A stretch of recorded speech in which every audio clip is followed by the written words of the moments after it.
ఇండస్ట్రీలో అందరితో మీ ఫ్రెండ్లీగా ఉండేవారని చెప్తా ఉన్నారు. సో రమ్యకృష్ణ గారు కావచ్చు, వీళ్ళందరూ కూడా మీరందరూ కలిసి నటించిన వాళ్ళు, ఒకే టైంలో ఉన్నవాళ్ళు. సో ఇప్పుడు ఏదైనా మాట్లాడాల్సి వస్తే ఆ సందర్భం ఏమన్నా వస్తూ ఉంటుందా? మీరు ఎప్పుడైనా టచ్లో ఉంటారా? కలుస్తూ ఉంటాం. నాటీ 90s అని మేము అందరం కూడా ఒక group, naughty 90s heroes, heroines, directors అందరం కూడా. సో అందరూ ఒక టైం అనుకొని ఆ టైంలో కలిసి గెట్ టుగెదర్ లాగా చేసుకుంటూ ఉంటాం. ఓకే. అక్కడ కూడా ఇప్పుడైతే ఏ ఫైటింగ్స్ ఉండవు కదా. అప్పుడైతే వాళ్ళకన్నా మనం బాగా చేయాలి, మన మూవీ హిట్ అవ్వాలని ఉండేది. ఇప్పుడు అట్లా లేదు. ఇప్పుడు మొత్తం డిస్కషన్ అంతా మీ ఆయన ఏం చేస్తున్నాడు, మా ఆయన ఏం చేస్తున్నారు, మీ పిల్లలు స్కూల్లో చదువుతున్నారు, మా పిల్లలు, టోటల్ డిఫరెంట్.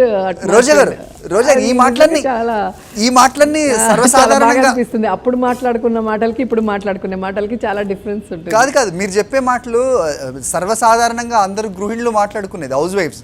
మిమ్మల్ని వేరేగా చూస్తూ ఉంటారు అందరూ, మీరేమో సాధారణంగా మాట్లాడుతున్నారు. Is it the same?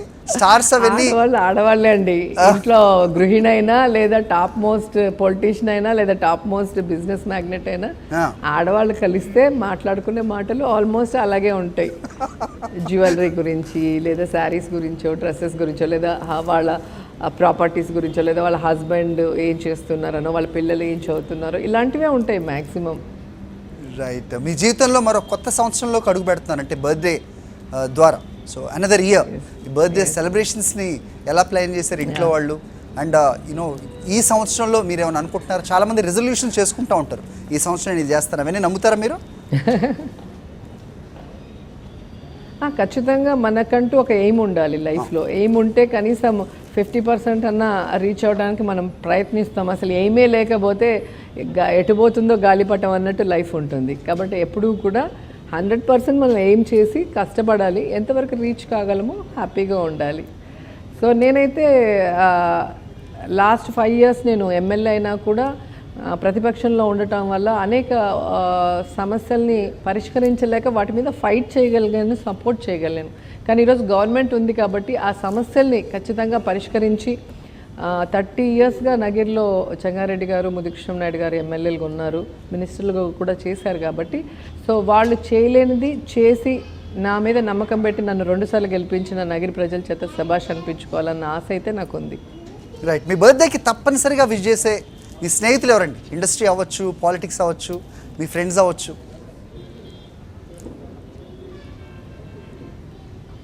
Almost అందరూ కూడా నాకు ఫోన్స్ చేస్తారు. ఒకవేళ నేను ఫోన్స్ లిఫ్ట్ చేయలేకపోతే నాకు మెసేజెస్ పెడతారు.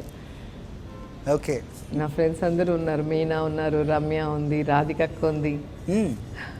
అలాగే ఇప్పుడైతే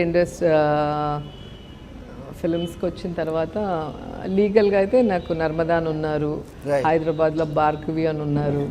సో నా ఫ్యాన్స్ ఉన్నారు. ఫ్యాన్స్తో కూడా నేను బాగుంటాను, వాట్సాప్లో చాట్ చేస్తాను, క్లోజ్ ఫ్యాన్స్ ఉంటారు. సో వాళ్ళందరితో కూడా నేను బాగుంటాను కాబట్టి అందరూ విష్ చేస్తారు.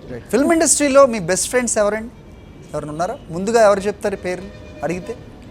యాక్చువల్గా నేను మీనా ఇద్దరు ట్విన్స్ లాగా ఉంటామని అందరూ అంటారు. సో ఎక్కువ సినిమాలు కూడా తమిళ్, కన్నడ, తెలుగులో కలిసి చేసింది మేము ఇద్దరమే. సో ఎక్కువ టైం జర్నీ చేసాం ఇద్దరం కలిసి, కాబట్టి ఫ్రెండ్లీగా ఉంటాం. ఓకే. సో ఇక పాలిటిక్స్ నా ఇంట్లో నా బర్త్డేకి, మా పాప పుట్టినప్పుడు, మా పాపకి పేరు పెట్టినప్పుడు అన్నిటికీ తను వచ్చింది. అలాగే తన పాప బర్త్డేకి, తన ఇంట్లో ఫంక్షన్ కానీ నేను వెళ్తుంటాను. రైట్. వండర్ఫుల్. సో రోజా గారు, సో మాకు ఈరోజు కొత్త విషయం ఏదైనా తెలిసిందంటే ఈ బర్త్డే సందర్భంగా రోజా గారు is very emotional. Not the fire brand అందరూ అనుకుంటున్నట్టు. ఎస్, ఫైర్ బ్రాండ్గా ఉండాలి కాబట్టి ఉన్నారు అని చెప్తున్నారు. అది టైం వచ్చినప్పుడు ఫైర్ బ్రాండ్. సో అది మొత్తానికి లోపల ఉందే కదా బయటకు వస్తుంది, లేనిదైతే రాదు. రైట్. ఇక వచ్చే అనవసరమైన విషయాలకు ఉండదు. రైట్ అండి. ఇక సోషల్ మీడియా ట్రోల్స్ గురించి మాట్లాడాలంటే so you already said that how you face them, ఎలా ట్రీట్ చేస్తారని, వాటిని ఎలా తీసుకుంటారు? కొంచెం బాధ అనిపిస్తుంటుంది కదా ఎంత లేదన్నా.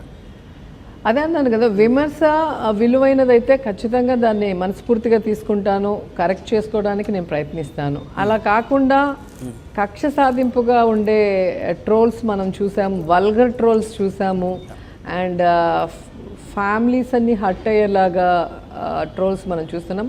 ఇవన్నీ కూడా మెంటల్ డిజార్డర్ ఉన్న వాళ్ళు చేస్తారని నేను అనుకుంటున్నాను.